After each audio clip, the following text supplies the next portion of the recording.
So in today's breakdown, we're going to take a look at Loom. Yeah, honestly, an awesome product I use on a daily basis since, me and my team are working async, and Loom is this little extension over here that lives in your browser. And yeah, it quickly enables you to record a little video, or a Loom as they call it, which you can then share with whomever you like, right?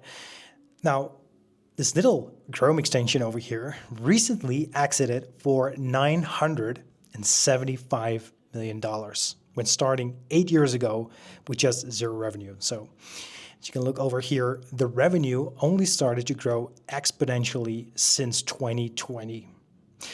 Now, in this breakdown, we'll deep dive into how they did it and the strategies they use, such as crucial pivots, user feedback, Fomo marketing, viral features, viral loop marketing. So the first one, crucial pivots. So it's important to start with the fact that Loom actually pivoted twice. So in 2015, Loom started operating under the brand called Open Test. And this is the exact product hunt launch back then. So the initial purpose of the tool back then was slightly different from, the Loom we see today, because the original idea was to help product people get feedback about their products through usability testing, right? So you could receive feedback for your interface, for user interface, or onboarding or whatever. Now, after the launch, it quickly turned out it just didn't seem to appeal enough to get actual users. And there were also other players in the field that were just better in solving this particular need. So fast forward, they rebranded in 2016 into OpenVid. And again, here is the original product hunt launch. Now, this already looks a bit more about what Loom is today, right? A one-click desktop cam and mic recording for Chrome.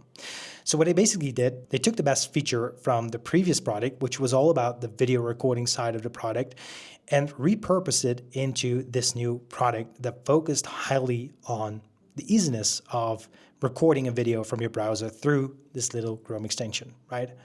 Now, within 24 hours, they gained over 3,000 new users, which is a lot. The launch was successful, but there was only one big problem. Because OpenVid was free, they also attracted a lot of users that just thought of it as a nice to have, which, if you've been around in SaaS, is a major red flag. Because one thing we don't want to look for are nice to haves. We actually want to build a product that solves an actual problem.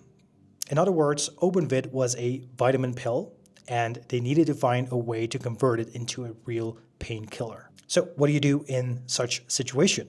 You talk to users, you ask feedback. And yes, a shameless plug over here, I have to do it. One of the ways to get user feedback is by using my own software product, Upvote, which is not only one of the most efficient ways to collect user feedback from your users, but also to communicate new product updates.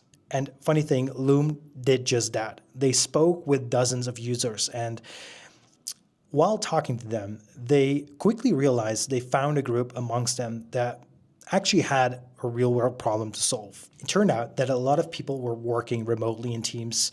They were starting to use this tool to communicate with their colleagues. Now, they had a lot of feedback since the tool wasn't necessarily built for them. But through this, they found the core of the target audience. So in 2017, they actually pivoted OpenVid into Loom. And with that, they also made a major shift in positioning a strategy, since they would now focus on remote workers. All right, strategy 2, user feedback. So let's talk about the second strategy that has almost always been a part of Loom's growth success.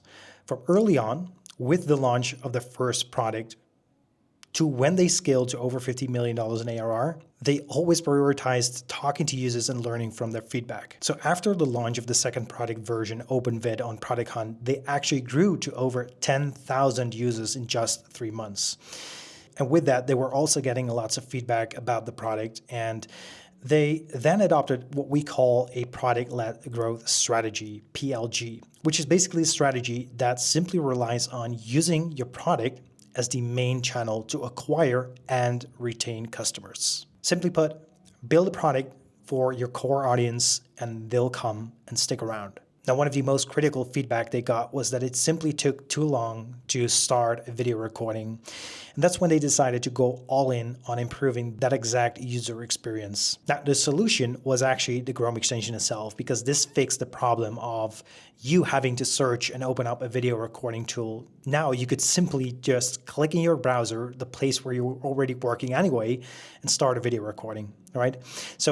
And this actually resulted in them going viral among their target audience, since this was unique and something very special at the time. All right, strategy 3, Fomo marketing.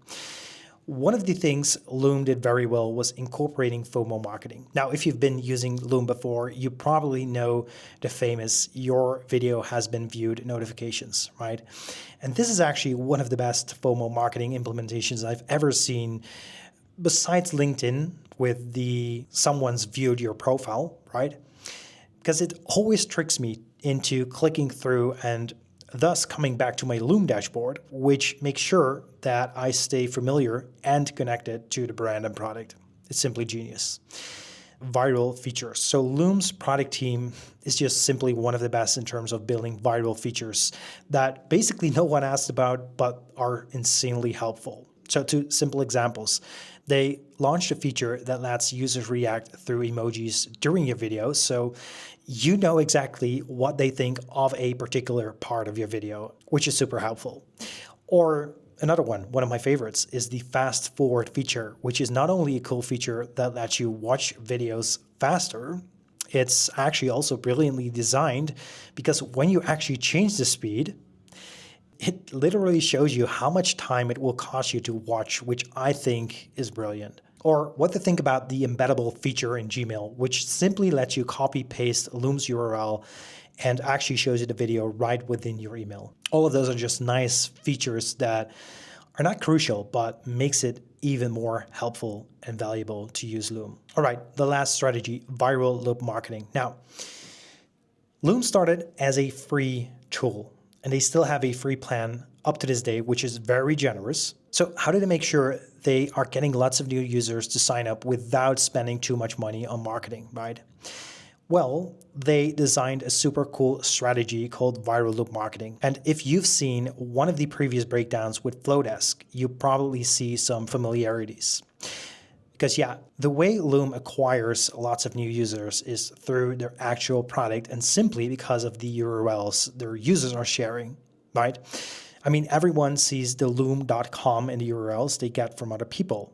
And on the page itself, they clearly see what an awesome product it is, and they can just simply click through, start a free account themselves. And this creates a viral loop because people use Loom, share the Loom URL, other people click the URL, sign up to Loom, and they start sharing the URLs, which all sets this viral loop in motion. So what we can actually learn from this use case of Loom. Pivot when you need a change. Make your product easy in use and fast. Implement a viral loop and always listen to user feedback. Now, all of these strategies combined with building an awesome product resulted in the rapid growth of Loom, getting to over $50 million in ARR and eventually an exit of over $975 million in just 8 years' time. Now, if you like this breakdown, make sure to like and subscribe and comment below, what product should I do next? Also, subscribe to the official SaaS Breakdowns newsletter or get my free SaaS masterclass. Both are linked down below. And with that, until the next one.